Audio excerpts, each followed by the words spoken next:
पनवेलच्या विकासासाठी विविध मागण्यांचा ठराव आमदार विक्रांत पाटील यांचा तातडीने अंमलबजावणीचा आग्रह।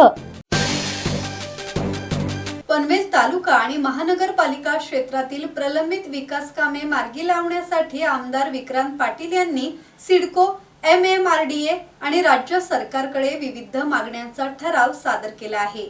पनवेलच्या सर्वांगीण विकासासाठी तातडीने कारवाई करण्याची मागणी त्यांनी केली आहे। या ठरावात शेतकऱ्यांच्या जमिनी परत देणे, मानसरोवर खांदेश्वर रेल्वे स्थानकाचा विकास, पनवेल ST डेपोचे काम पूर्ण करणे, magno park, central park, Taloja theme park, ESIC रुग्णालय, महापालिकेची परिवहन सेवा आणि नवीन प्रशासकीय इमारत उभारणे यांचा समावेश आहे।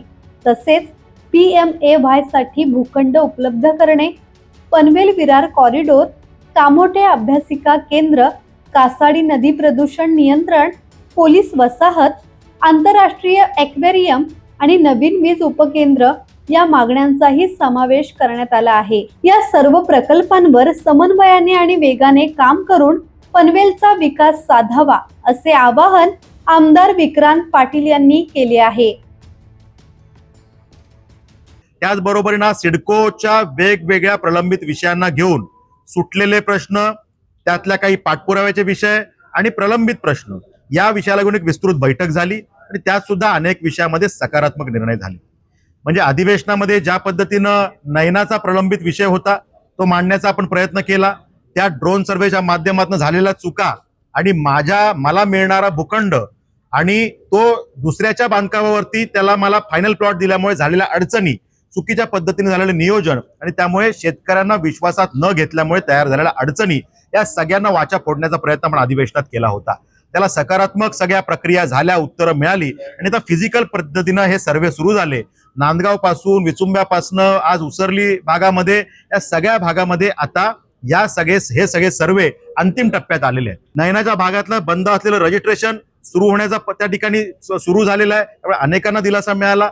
सिडकोच्या माध्यमातून लॉटरी करून जी घरं दिली गेली, 67,000 घरांचा विषय होता, 3 लाखांपेक्षा जास्त लोकांच्या जीवनावरती थेट परिणाम होणारा विषय होता। 10% रक्कम त्या प्रत्येक घरामागे कमी करून देण्याचं काम सरकारने केलं आणि त्यामुळे गोरगरीब जनतेचे अश्रू पुसण्याचं काम झालं। अशा सगळ्या विषयांना घेऊन वाचा फोडण्याचा आपण प्रयत्न केला। म्हणजे सिडकोच्या लाभार्थ्यांना लाभ तर आर्थिक मिळवून दिलाच, त्यांची घराची रक्कम कमी करून दिलीच, पण त्यांचे जे काही दुसरे प्रलंबित विषय होते त्या विषयात सुद्धा आपण त्यांना न्याय मिळवून देण्याचा प्रयत्न त्या ठिकाणी केलेला आहे। मनोज भिंगारडे, संवाद मराठी लाईव्ह, पनवेल।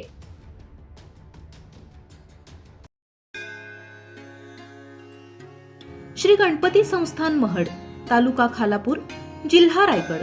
श्री वरद विनायकाच्या भक्तांसाठी भक्त निवासाची सोय, स्वच्छता आणि 24 तास गरम पाणी, CCTVची नजर। आगाऊ नोंदणीसाठी संपर्क करा 02192 26 69 12 72 76 47 38 54।